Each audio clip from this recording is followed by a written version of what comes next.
Buenas tardes para todos. El día de hoy vamos a desarrollar el tema endocarditis, haciéndonos o tratando de resolver una pregunta que es en quién sospecharlo y cómo tratarlo. Vamos a ir desarrollando el tema a la par con un caso clínico. Es un paciente de 55 años con los antecedentes aquí registrados, que en su motivo de consulta es fiebre persistente. Es un paciente que viene remitido de un centro asistencial de mediana complejidad por un cuadro clínico de disminución de clase funcional, presencia de tos, fiebre y síntomas constitucionales. No está registrado acá, pero ya cuenta con un ecocardiograma transtorácico que muestra una PV del 58%, un trastorno segmentario de la contractibilidad y además de eso una insuficiencia valvular mitral severa, y sugieren que ese paciente pueda tener una cuerda tendinosa rota y le remiten como un infarto agudo al miocardio sin elevación del ST para estratificación invasiva. Sin embargo, pues cuando ingresa acá fuimos muy juiciosos en volver a reinterrogar el paciente y resulta que el síntoma predominante en este paciente siempre ha sido la fiebre y la clínica pues de disfunción cardíaca. En cuanto a las generalidades, rápidamente la epidemiología, vemos que la endocarditis bacteriana a lo largo de los años ha dejado de ser una patología infrecuente y cada vez es más la incidencia. Cerca del 1998 la incidencia es de 9.3 por cada 100.000 habitantes, en el 2011 de 15, y todo esto tiene que ver con el advenimiento de los dispositivos cardíacos, la necesidad de terapia de hemodiálisis y más que la necesidad es de la disponibilidad de este tipo de terapias, además del aumento significativo del consumo o uso de drogas de uso recreativo, de uso endovenoso. El 34% de los casos se relacionan a los cuidados de la salud y es donde pues con las medidas de asepsia y antisepsia nosotros podríamos impactar a nuestros pacientes. 70% es adquirida en la comunidad y la mortalidad cercana a los 30 días es del 30%. Por eso entre los factores de riesgo tenemos catéteres endovenosos, procedimientos invasivos y la hemodiálisis, y cerca del 26% de los cuadros de endocarditis bacteriana es secundaria a la infección por Staphylococcus aureus. En cuanto a la comparación entre hombres y mujeres, vemos que la relación es 1 a 3 y el pico de edad de mayor presentación es entre 75 y 80 años. Sin embargo, el factor de riesgo para presentación de endocarditis bacteriana es mayor de 60 años, que va aumentando con la edad. Para este artículo, el antecedente de patología cardíaca pues es un gran hueso de los pacientes. Entonces, hace parte de los factores de riesgo, pero no es un factor de riesgo pues único.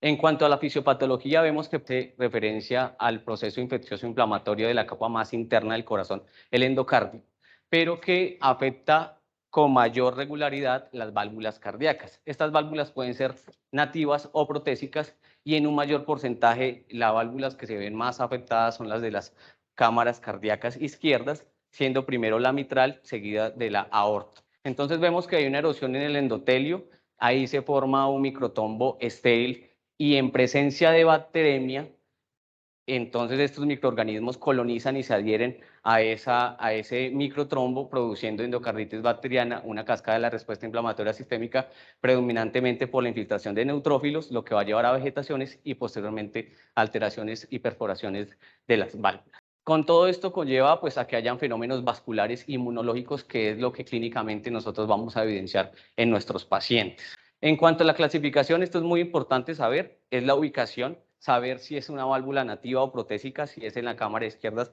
o derechas. Si es válvula protésica, hay que saber cuándo es precoz y cuándo no es precoz, y el tiempo que se tiene límite es 1 año. Si tenemos un paciente que en menos de 1 año que tuvo un reemplazo valvular presente endocarditis bacteriana de esa válvula, hablamos de que sea precoz. Por encima de 1 año es tardía. Y relacionada a los dispositivos, hace referencia a marcapasos, cardiofibriladores y demás. En cuanto a la adquisición, asociados a los cuidados de la salud, podemos ver que hay pacientes que se pueden infectar asociados a los cuidados de la salud, pero no de forma intrahospitalaria. Entonces clasificamos nosocomial y no nosocomial. Nosocomial es cuando el cuadro clínico se presenta posterior a 48 horas del ingreso hospitalario del paciente, y no nosocomiales son los pacientes que están siendo cuidados en hogares geriátricos y que la clínica empieza menos de 48 horas. El uso de drogas endovenosas siempre va a ser un factor de riesgo y es muy importante la forma de adquirir, pues el núcleo bacteriano es directamente ahí. Pues recordemos que este grupo de pacientes muchas veces reutilizan las agujas y es donde se encuentra el mayor riesgo. En cuanto a la recurrencia, tenemos la recaída, y es cuando el paciente presenta en menos de 6 meses una infección por el mismo microorganismo, y en reinfección es que sin importar el tiempo se infecte con otro microorganismo o pasados 6 meses con el microorganismo del episodio de endocarditis bacteriana anterior. Entre los factores de riesgo tenemos estos, donde hay factores de riesgo que son modificables y no modificables. Sin embargo, hay que tener en cuenta que la predisposición anatómica de la válvula es uno de los que más predispone a la infección de la endocarditis bacteriana, y la predisposición a la válvula que más común es las válvulas aórticas que son bicúspides o la presencia de prolapsos de la válvula mitral.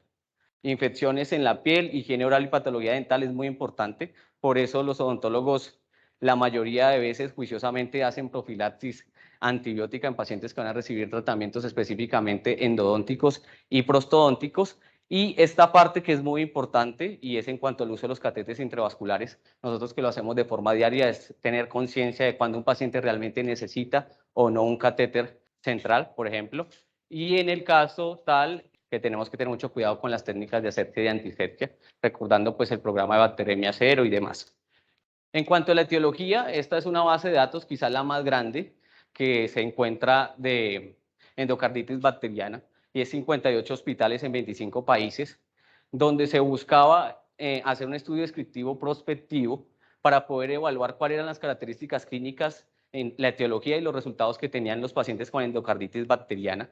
Es la población de adultos más grandes con endocarditis bacteriana, con 2.781 pacientes, donde vemos que pues en todas las zonas del planeta la que predomina es la adquirida en la comunidad, donde vemos que es mucho más común en hombres, que la diabetes, la enfermedad renal crónica en estadio 5 y requiriendo terapia de reemplazo renal, hemodiálisis, y el cáncer son patologías que mayormente presentan pacientes de endocarditis bacteriana, y que son las válvulas nativas las que mayor se comprometen, más que en las válvulas protésicas.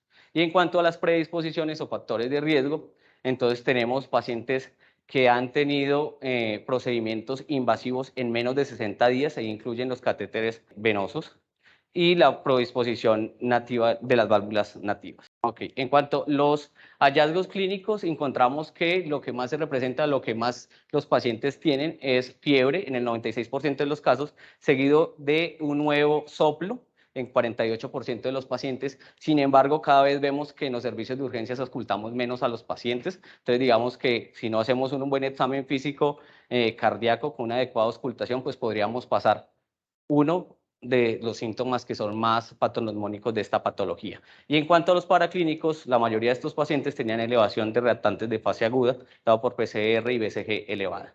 Acá tenemos nuevamente lo que ya habíamos mencionado, de que la válvula que mayor se compromete es la válvula mitral, seguida de la válvula aórtica, y que las complicaciones más graves o las que mayor se presentan es la falla cardíaca, seguida de eventos embólicos no stroke. Y en cuanto a los resultados, cerca de la mitad de los pacientes requieren de tratamiento quirúrgico y la mortalidad cercana es de 18%. Como podemos ver, en Sudamérica la mortalidad se comporta igual que en los otros países, incluso que en Norteamérica y Europa, y pareciera que pues se operan mal los pacientes. En cuanto a la etiología, hablando del Staphylococcus aureus, vemos que pues en este artículo habla de la preeminencia de la infección de Staphylococcus aureus, tanto en pacientes con enfermedades con presentaciones adquiridas en la comunidad como las asociadas a los cuidados de la salud. Fue un estudio observacional descriptivo de forma prospectiva con 497 pacientes con diagnóstico de endocarditis que cumplían los criterios de definición de los criterios de Duke en Francia, donde vemos que la mayor presentación de microorganismos, y en cuanto a la etiología, aunque sea del grupo de los estreptococos, estos tienen más subdivisiones. El Staphylococcus aureus con el 26.6% es el microorganismo que mayor incidencia tiene. Y si hablamos de la mayor cantidad de casos que son los adquiridos en la comunidad, vemos que la presentación de más de una comorbilidad tiene un valor de P que es estadísticamente significativo, especialmente en los pacientes que tienen diabetes y tienen diálisis, y que la fiebre es el síntoma pues cardinal en los dos grupos, y el compromiso valvular no varía en las dos presentaciones, afecta mayormente la mitral y después la aorta. Y en un análisis bivariable se documenta que con un hazard ratio de 2.71 la infección por Staphylococcus aureus versus otros patógenos aumenta el riesgo de complicaciones, de mortalidad y demás. Por tanto, el Staphylococcus aureus es la principal causa de endocarditis bacteriana y es el factor pronóstico más importante en este grupo de pacientes. Y cuidado con la prevención de la bacteremia asociada a los cuidados de la salud. En cuanto al cuadro clínico, Digamos que la presentación clínica de la endocarditis bacteriana es muy variable y eso hace que el diagnóstico sea un reto para todos, porque hay pacientes que cursan con una presentación clínica que puede ser típica, que es paciente que llega con fiebre, con elevación de reactantes de la fase aguda, que va cursando a sepsis y progresa a falla multiorgánica, y pues nosotros sabemos, este paciente está infectado en algún lado, tenemos que buscar cuál sea el foco. Sin embargo, hay otros pacientes que tienen una presentación atípica, y especialmente los pacientes ancianos inmunosuprimidos, donde pocas veces hacen fiebre y los reactantes de fase aguda no se elevan. Sin embargo, hay que sospecharlo cuando pacientes cursan con bacteremias persistentes, son usuarios de dispositivos cardíacos y el reemplazo valvular tienen de antecedente. Es importante esto reconocerlo.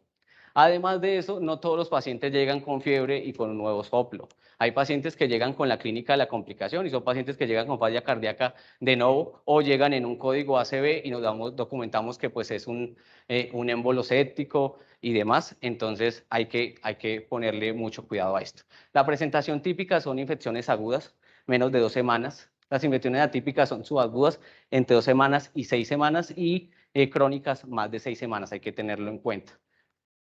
En cuanto a las manifestaciones clínicas, ya habíamos comentado que la fiebre y el nuevo soplo son las que mayor presentación tienen y que son más patognomónicas. Sin embargo, hay que tener cuidado con todos estos fenómenos vasculares e inmunológicos que son extraños, sin embargo, pues es casi que exclusivo con los pacientes que tienen endocarditis bacteriana, como es el caso de las lesiones en astilla, las nódulos de Osler, las lesiones de Jenway y las manchas de Roth. Entonces, pues un paciente de fondo ojo casi no lo hacemos en urgencia, pero sin embargo, si existe una cierta grado de sospecha clínica, podríamos hacerlo. En cuanto a nuestro paciente, ingresó con hipertensión estadio 2, índice de masa corporal que daba obesidad grado 1, y en el examen físico, pues un paciente en aceptable estado general, sin embargo, tenía ruidos cardíacos que eran rítmicos, que estaban intensos, hace referencia a que estaban con algún grado de refuerzo, y soplo lo sistólico parasternal izquierdo, además de estertores basales de predominio derecho. Nada más en el examen clínico, no lucía séptico, no estaba hipotenso, no estaba choqueado y demás. Por eso el espectro de la presentación clínica de endocarditis bacteriana es muy variable. Entonces, ¿en quién sospecharlo? ¿Cómo hacemos una aproximación diagnóstica? Existen muchos signos clínicos, muchos signos paraclínicos y el uso de ayudas diagnósticas. Sin embargo, pues ninguna de ellas por sí sola puede categorizar el riesgo de un paciente de presentar endocarditis bacteriana. Por eso se han propuesto varios criterios diagnósticos para poder evaluar la sospecha si es real o no. En 1994 se crearon los criterios de Duke. Se hizo este estudio para comparar unos criterios anteriores, que eran los criterios de von Rhein. Sin embargo, esos criterios no tenían en cuenta los hallazgos ecocardiográficos, por eso se hizo este estudio observacional descriptivo, una serie de casos, con 405 casos de sospecha de endocarditis infecciosa en 353 pacientes. Este número es diferente porque muchos de estos pacientes hicieron más de un episodio durante el estudio. Se tenía en cuenta, se crearon 2 criterios mayores, 6 criterios menores y se resumió a caso definido, caso posible y caso descartado. Si comparamos los criterios anteriores de los nuevos criterios que se proponían, en estos criterios antiguos no se tenían en cuenta los hallazgos ecocardiográficos y la única forma de definir endocarditis bacteriana era a través de estudios histológicos de especímenes que eran obtenidos mediante autopsias o vegetaciones que habían sido tomadas en el momento quirúrgico. En cambio, pues en los nuevos criterios ya tenemos criterios mayores y criterios menores, donde entra un papel importante que son todos los cultivos positivos, sin embargo cumpliendo con ciertas características y evidencia a través de ecocardiografía que hay un compromiso del endocardio. Y en los criterios menores están la predisposición que tiene el paciente, la presencia de fiebre, fenómenos vasculares inmunológicos, y hay una parte acá que es un ecocardiograma que pueda tener unos cambios que no sean muy sugestivos, sin embargo, pues no cumplen con los criterios mencionados como criterios mayores.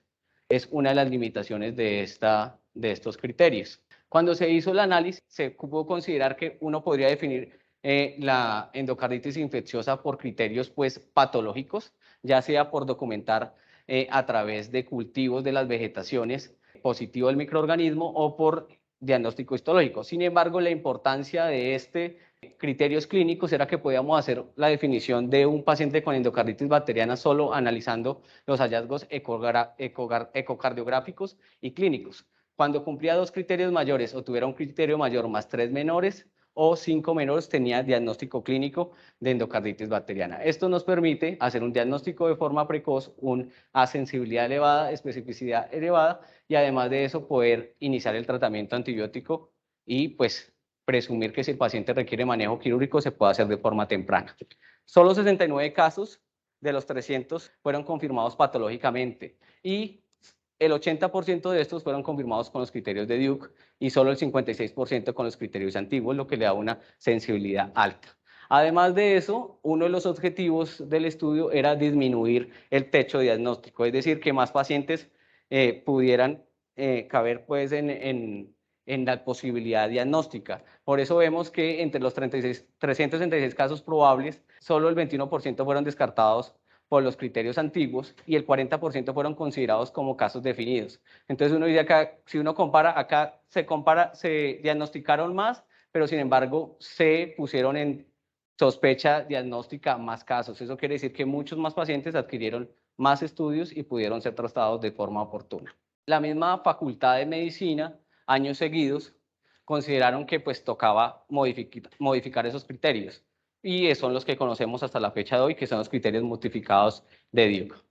Entonces se redefine el caso posible, que en el anterior no se tenía claro cuál era, porque en el anterior criterios se consideraba que todo paciente que tuviera sospecha clínica o que no cumpliera con los criterios y que la sospecha fuera alta era un caso posible. Sin embargo, no se podría evaluar siguiendo pues, los criterios. Entonces se define el caso posible como 1 mayor más 1 menor o 3 menores como caso posible y redefinen un nuevo criterio mayor. El criterio mayor y es un cultivo para Coxiella burnetii, donde fuera positivo ya era un criterio mayor, o la presencia de anticuerpos antifase 1, si era positivo ya le daba criterio mayor para endocarditis bacteriana. Y en cuanto a la definición de los criterios de ecocardiografía, suprimen esos cambios leves como criterios menores y solo dejan que los criterios mayores en un paciente con caso posible sean cambios en un eco torácico y dejar el eco esofágico en los casos donde no se pudiera confirmar por eco torácico o en la presencia de válvulas protésicas.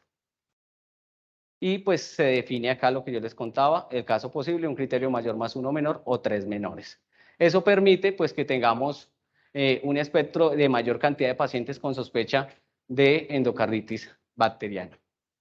En cuanto a los paraclínicos, estos paraclínicos pues están orientados a todo lo que tiene que ver con la respuesta inflamatoria. Sin embargo, es de gran utilidad pues pruebas paraclínicas de función cardíaca y entonces entra a jugar un valor muy importante los péptidos natriuréticos y las troponinas porque una injuria miocárdica o una falla cardíaca de novo o una disnea donde no conocemos ningún antecedente y queremos diferenciar entre que sea pulmonar o cardíaca nos servirían los péptidos natriuréticos, entonces es importante. Sin embargo, no existe ningún estudio que avale este tipo de conductas, pero lo hacemos de forma rutinaria.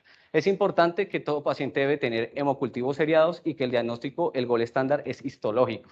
En cuanto a la procalcitonina, existen estudios pues tratando de dar cómo hacer que la procalcitonina nos ayude en el diagnóstico temprano y este es uno de ellos. Es un estudio observacional analítico de estudio de cortes con 67 casos consecutivos de sospecha bacteriana, de endocarditis bacteriana en un hospital en Suiza, donde la hipótesis es pues, que es un reto diagnóstico y seguramente el uso de marcadores de la inflamación puede ser útil en el diagnóstico de la endocarditis bacteriana. Muestra una sensibilidad del 81%, especificidad del 85%, un valor predictivo negativo del 92% y un valor predictivo positivo del 32%. Esto tiene una limitación y es que todos los procesos infecciosos bacterianos pueden cursar con procalcitonina elevada. Entonces, la base del diagnóstico sigue siendo la sospecha clínica. En este grupo de pacientes, al igual que la mayoría de procesos infecciosos, vemos que en los pacientes con diagnóstico de endocarditis bacteriana cursan con leucocitosis más neutrofilia, que la PCR está elevada. Sin embargo, los valores de procalcitonina son mucho más altos en estos pacientes. Sin embargo, no en todas las instituciones tenemos disponibilidad de una procalcitonina, son costosos y pues la utilidad de la procalcitonina hoy día sabemos para cuándo suspender terapia antibiótica y cuándo debemos escalonar los tratamientos antibióticos.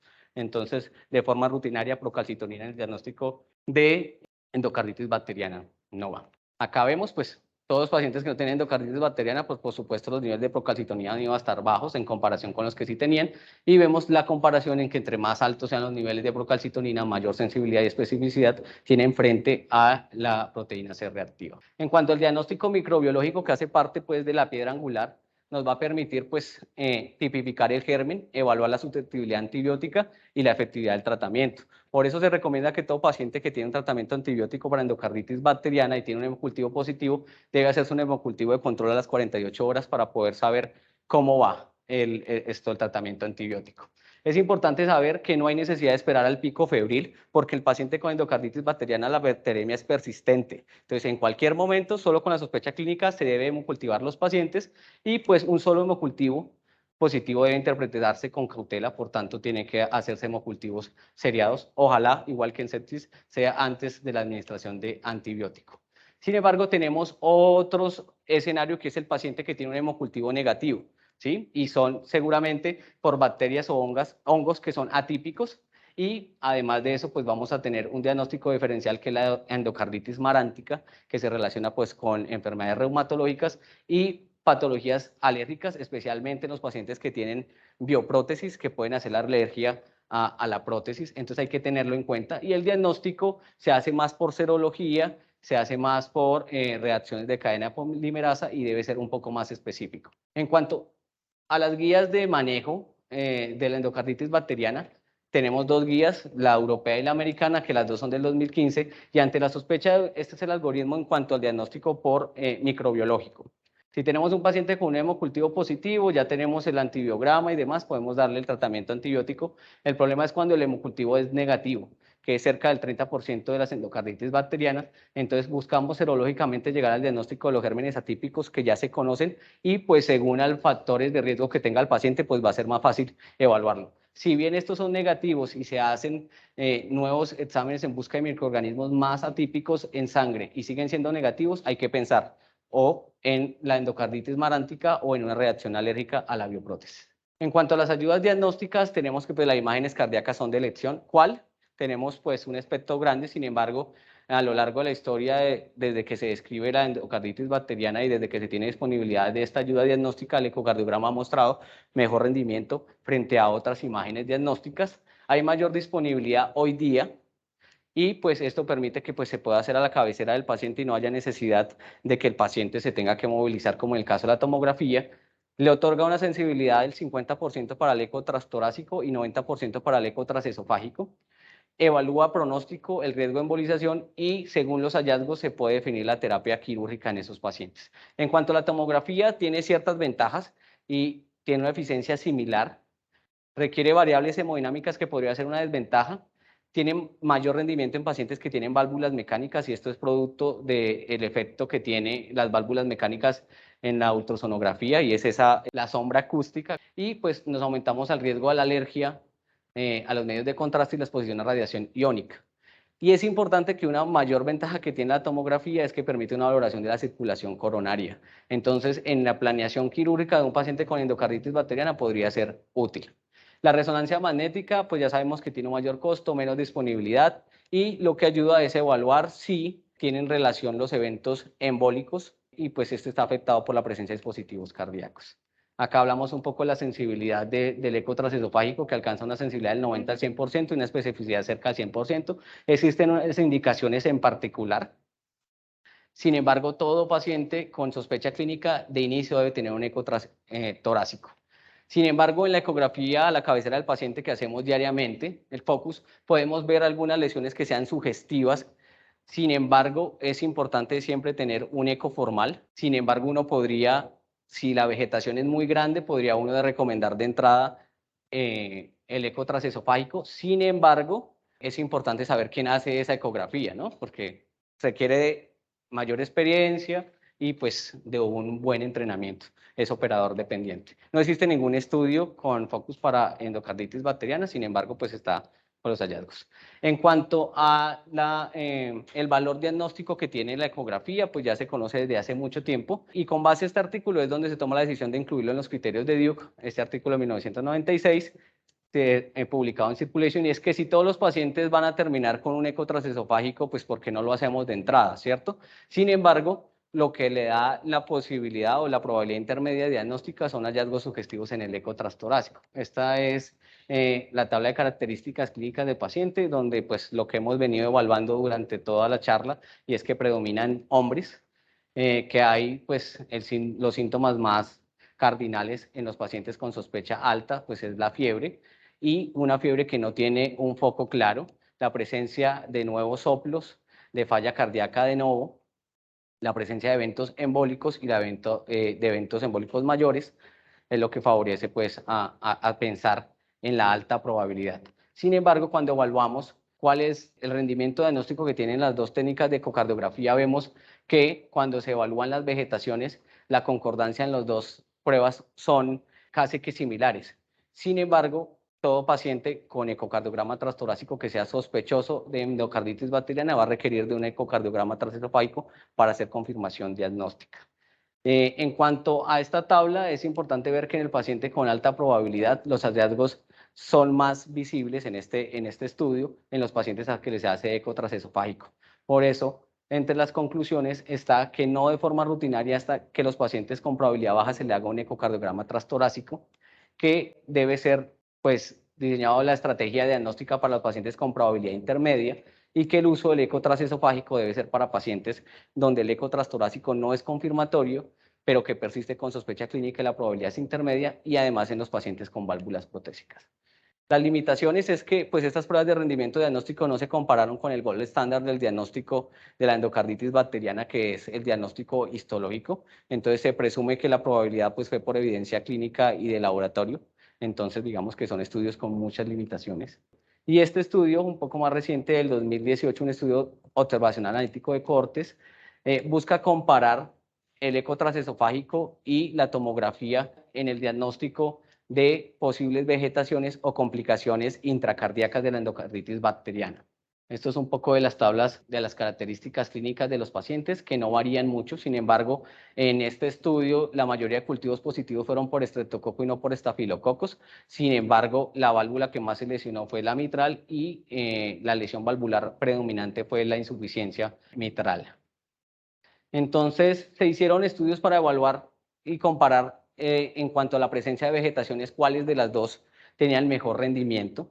Y a medida que sea más grande la vegetación, es mucho más fácil de verla en la tomografía, y si es más pequeña en el ecocardiograma transtorácico. Sin embargo, la concordancia en pequeñas vegetaciones no fue tan alta como si fue en vegetaciones mucho más grandes. Por eso tiene mejor rendimiento en el diagnóstico de vegetaciones pequeñas. Le hicieron eco transesofágico a todos y TAC a todos, y compararon esas dos pruebas diagnósticas. Tampoco la compararon con un gol estándar. Es decir, que el paciente, o sea, que la misma lesión se vea en las dos pruebas. Y en cuanto a las complicaciones, eran evidentes en ambas técnicas diagnósticas, y la concordancia o la correlación era más alta. Y se tuvieron en cuenta unos casos en particular donde era más recomendado el uso de la eco transesofágica, o pues tenía mejor rendimiento en la perforación valvular, y recomendaban o mayor rendimiento la tomografía en pacientes con accesos perivalvulares. Entonces, pues la indicación del eco transesofágico pues ayuda a detectar vegetaciones más pequeñas y perforaciones en válvulas pequeñas. Sin embargo, la tomografía es útil en detectar accesos perivalvulares y arteriopatía coronaria. Digamos que ese sería el uso. Sin embargo, de forma rutinaria no le pedimos TAC a todos los pacientes con endocarditis bacteriana. Entonces, la sospecha clínica, entonces el algoritmo es: todo paciente tiene un eco transtorácico. Si tiene una válvula protésica o tiene un dispositivo intracardíaco, va a terminar en eco transesofágico. Si no hay diagnóstico claro, eco transesofágico. Si es positivo, eco transesofágico. Si es negativo, pero la sospecha clínica es alta, eco transesofágico. Pero si la sospecha es baja, ahí paramos.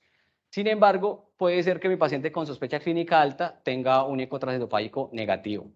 Y ese, pues, ahí es donde ponemos a pensar un poquito más, a buscar otros diagnósticos diferenciales, pero en el caso de que la sospecha clínica siga siendo alta, se puede repetir tanto un eco transtorácico, es decir, volver a empezar el algoritmo a los 5 o 7 días, o directamente hacer un eco transesofágico. Sin embargo, pues eso representa gastos al sistema. Y acá hay una connotación importante, y es que si un paciente con un eco transtorácico tiene cambios sugestivos de endocarditis bacteriana en las válvulas cardíacas derechas, puede ser que no sea necesario hacer un eco transesofágico, porque ya tiene mayor sensibilidad al eco transtorácico en las válvulas tricúspide y pulmonar. Entonces es importante tenerlo. Estos son los hallazgos que podemos encontrar en la ecocardiografía.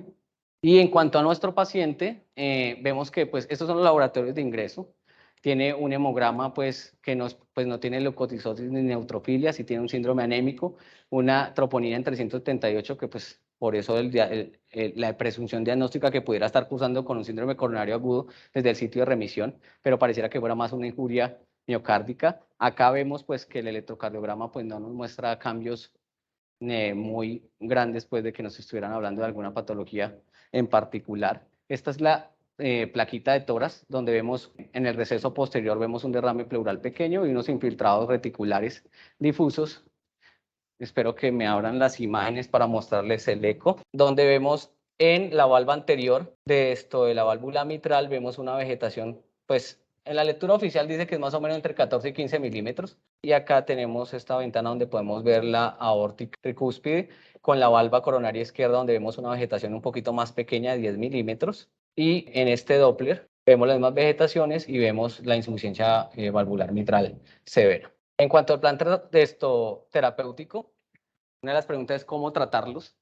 Y los pacientes van a terminar siempre en terapia antibiótica, que debe ser una terapia antibiótica de forma empírica. Si bien los hemocultivos nos sirven en el diagnóstico y a guiar el tratamiento antibiótico, de entrada no vamos a esperar 24 o 48 horas a que un cultivo sea positivo para iniciar el tratamiento antibiótico. El objetivo de la terapia antibiótica es erradicar la infección y hacer que las vegetaciones sean estériles. Sin embargo, esto no hace que las vegetaciones tengan un tamaño más pequeño y no reducen el riesgo de embolia.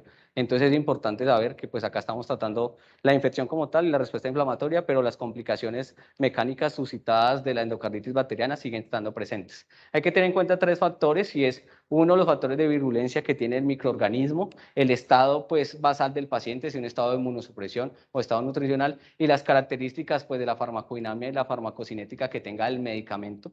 Es importante saber que pues esas vegetaciones tienen fibrina, tienen plaquetas, es decir, que la penetración del antibiótico no es muy fácil, por eso se debe utilizar un antibiótico que sea bactericida, que sea amplio espectro, por supuesto que sea de uso parenteral y que tenga un tratamiento prolongado, no menor de 7 días.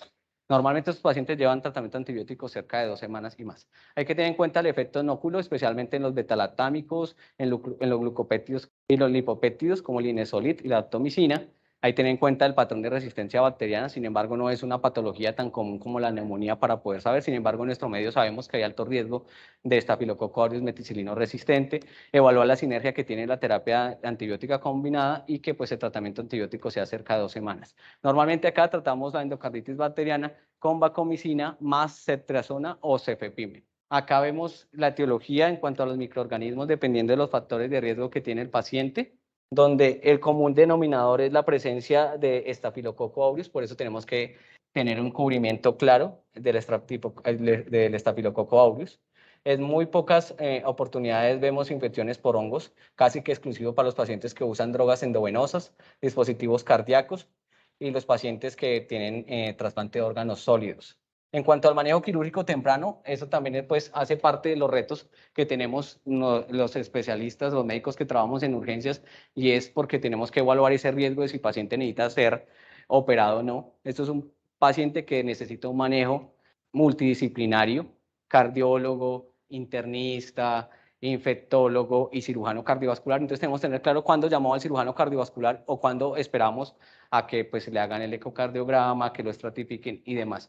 Estas que están en rojo son casi que indicaciones quirúrgicas en todos los 4 grupos de pacientes. Sin embargo, las indicaciones quirúrgicas en una válvula nativa derecha son muy diferentes a las de la izquierda y hay que tener en cuenta que en el caso del paciente con complicaciones por embolia cerebral hay que evaluar si ese paciente tiene o no hemorragia intracraniana y si hay un déficit neurológico severo, porque ya no estaría tan indicado el tratamiento quirúrgico. Y en los pacientes que tengan ictus isquémicos mayores o con hemorragias intracraneales, hay que retrasar la cirugía por lo menos 4 semanas. El 50% de los pacientes terminan siendo operados. Sin embargo, las mayores indicaciones son complicaciones graves que ya pueden ser intracardíacas o sistémicas, y pues el objetivo del tratamiento quirúrgico siempre es evitar la progresión de la falla cardíaca, evitar los embolismos sistémicos y por supuesto evitar el daño estructural valvular. Que todos los pacientes terminen operados no quieren decir que terminan todos en reemplazo valvular. Unos terminan solo con resección de las vegetaciones, otros con reparos en las válvulas y otros pues con necesidad de recambio valvular pues completo.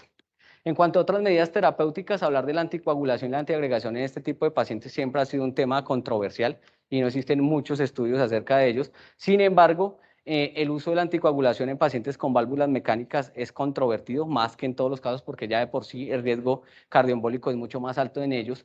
Entonces, si el paciente tiene un embolismo cerebral, se debe suspender por 2 semanas, pero si no tiene ninguna complicación embólica cerebral, debe continuar con su terapia antibiótica y cuando se reinicie, en el caso tal de que se suspenda, ante el riesgo de transformación hemorrágica, debe hacerse una terapia puente con heparinas de bajo peso molecular. Y en el caso del paciente que no está anticoagulado previamente a la cuadro de endocarditis bacteriana, no hay evidencia que se recomiende el uso de anticoagulantes en este paciente, porque el riesgo de evento embólico pues es la vegetación, y si cumple con las características e indicaciones quirúrgicas, el paciente debe ser operado de forma temprana. Y en cuanto a la antiagregación, pues se relaciona con mayor riesgo de sangrado en el caso de pacientes con endocarditis bacteriana por Streptococcus aureus.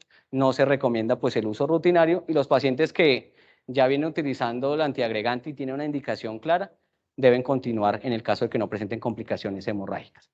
Complicaciones tenemos de 3 tipos: cardíacas, neurológicas y sistémicas, que pues digamos que las más graves y las que mayor frecuencia tienen serían las cardíacas y las neurológicas. Sin embargo, pues todo paciente con falla cardíaca de novo, con un cuadro infeccioso aparente, hay que descartar endocarditis bacteriana.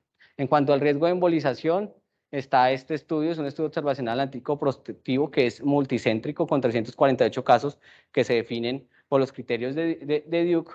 A todos los pacientes se le dio eco transesofágico. 131 de estos pacientes tienen un evento embólico antes, durante o después de la terapia antibiótica, y solo el 28 pacientes después de la terapia antibiótica, con una mortalidad cercana al 20.6%.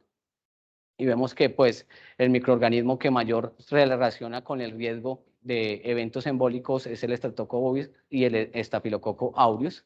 Sin embargo, pacientes que presentan uso de drogas o diabetes y cáncer también tienen riesgo de presentar mayor eventos embólicos. Y cuando se hace un análisis multivariado de los predictores de eventos embólicos, nos quedamos que la mayoría de pacientes o los que mayor riesgo tienen son los pacientes que cursan con infección por Staphylococcus aureus y con Streptococcus bovis, y los pacientes que tienen vegetaciones mucho más grandes tienen mucho mayor riesgo. Sin embargo, entre los predictores de mortalidad, porque en este estudio mirábamos riesgo de embolización y riesgo de mortalidad, vemos que los pacientes que tienen, pues en este estudio habían más mujeres que hombres con endocarditis, por ende la mortalidad es más alta en mujeres. Pacientes con más comorbilidades que presentaran válvulas protésicas o infección por Staphylococcus aureus se consideran también riesgo de mortalidad. En este estudio del valor pronóstico en estos pacientes, pues digamos que la causa de la muerte, 46% sepsis y 16% falla multiorgánica, pues están en el mismo grupo, es progresión de una de la otra, falla cardíaca en 16% y muerte súbita en 8%. Sin embargo, esto se comporta a los estudios previos donde alteraciones de la conducción eléctrica del corazón es muy infrecuente, sin embargo está presente, y en este estudio la mortalidad fue cercana al 19%. Acá vemos que los pacientes, pues en este grupo eran más hombres, pues se morían más los hombres. Los pacientes con diabetes, infección por Staphylococcus aureus y con un score de Apache 2 elevado y que presentaran eventos embólicos diferentes al stroke tenían más riesgo de mortalidad. Y acá pues en análisis ya nos quedamos con estos factores pronósticos, y son los pacientes que pues tendrían que tener mucho más cuidado porque son los que se acerca la mortalidad al 20 al 30%. En cuanto a nuestro paciente, estando en la observación, presenta deterioro por déficit neurológico focal, dado hemiplegia derecha y disartria y cefalea intensa. Se activa el código ACV y vemos esta imagen.